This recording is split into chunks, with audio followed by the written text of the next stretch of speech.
You have a woman in a burqa, let's say. There is an objectification to that shapelessness. It's the same with a woman on a pole, dancing on a pole, stripped. She is objectified. The question of feminism is more, does this type of dress empower you? I am 44. My name is ODAY. I'm 38 years old. I grew up in Southern California. My name is Aya. I'm 25 years old. Well, my name is Dahlia. I am 30 years old, and I was born and raised in Southern California. My name's Crystal Cotto. I'm 29 years old. I hail from New York City, specifically the Bronx. My personal style, am I there yet? I feel like I'm always ready to go to a concert. I mean, like, I don't really have a label for it. It would be like what I could find to like feel comfortable in. I really like maxi dresses. I love floral patterns, polka dots and stripes. Yeah, I think on a day-to-day, my style changes depending on my mood. I like to dress for the kind of day that I want to have. I think it matters that you represent yourself in the way that you feel. We want people to perceive us as well as like how you feel other people should perceive you. It introduces you as a person everywhere. But people always have something to say, you know, it's, you know, oh, you're too skinny, you're too this, you're too that, your hair's like this. So I feel like, you know, you might as well, no matter what you wear, be happy with what you're wearing. I think it matters to like the individual person, but I don't think it matters to other people. Like, you know, I shouldn't dress a certain way for somebody else, basically. Every day it affects the way people think about me. A ton of instances of when I was like going through the transition of not wearing the hijab to wearing it, I could definitely sense like people noticing me more in public and me treating me a little different. They're not as they don't like to like play or joke, or like they're scared to say anything inappropriate. I was trying to get into a club, and honestly, like, I'm waiting and these women are coming, and because they're wearing tank tops or shorts or mini skirts or things like that, they were being allowed in, and I was waiting. People definitely try to, I don't want to say like walk on eggshells, but they try to get as like PC as they can when they're around me because they're worried, only if they knew that my humor is very crude and inappropriate. And I think that really surprises them when they like see like, oh my God, she could throw down. Like, she just said a "that's what she said" joke. And I'm like, yeah, so please. Like, I'm in black, long sleeve or some kind of mesh top, so it was kind of shapeless. I couldn't get in at all. So feminism fits into fashion because as a female or as a feminist, you believe that you have the power, you have the voice, and you have the right to do what you want or express what you want or say what you want. Feminism and fashion would just be about women being able to voice their true self. Well, looking at the definition, like at a very pure basis of feminism, right? It's just saying that our ideas are equal, that our ideas are valid.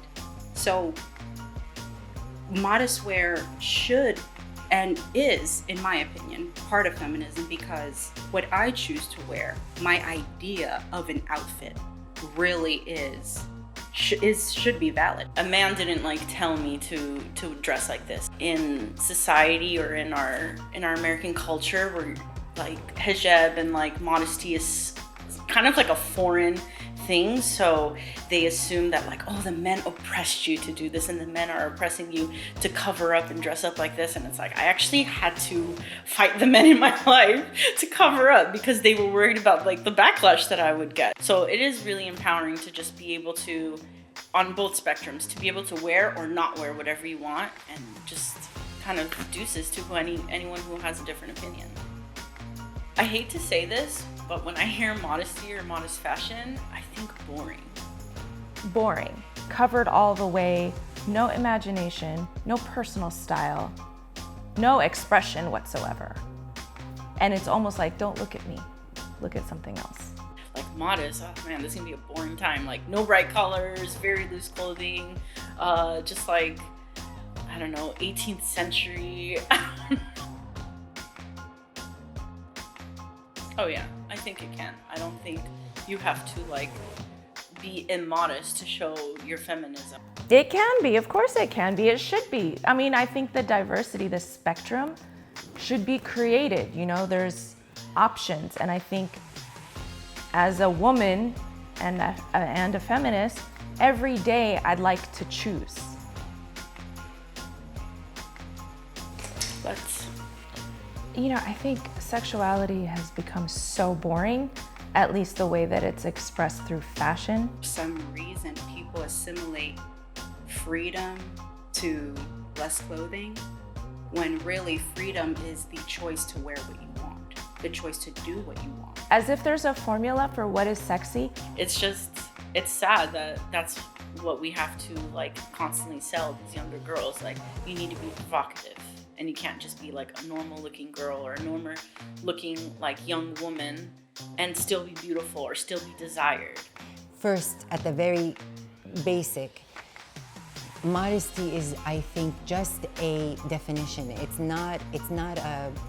has to exist without judgment. There can't be, modesty is not a virtue, and it is not and the lack of it is not something to be ashamed of.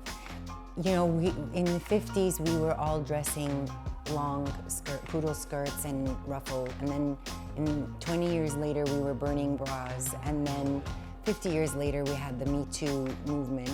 A lot of men especially believe, oh, well, she's wearing this, she wants this kind of attention, or she's wearing that because she wants this, and it's not like that. A lot of women like to dress sexy because it makes them feel good, and they feel confident, and they think they look really good. And the more skin you show, the more attention you're going to get, the more likely you're going to get into trouble. And that's not, I would like to remove that danger. It just seems like we're dressing to protect ourselves from other people's impulses that they should be able to control in the first place. So I think that in the fashion world, we need to focus on making sure that that women are better understood and that we own it. Like, if we want to wear this is our choice, so that it can be more normalized. So if a girl decides to wear sexy, that's what she wants to wear. She looks good in it. She likes how it looks on her. And it doesn't mean that she wants anything else. Cool.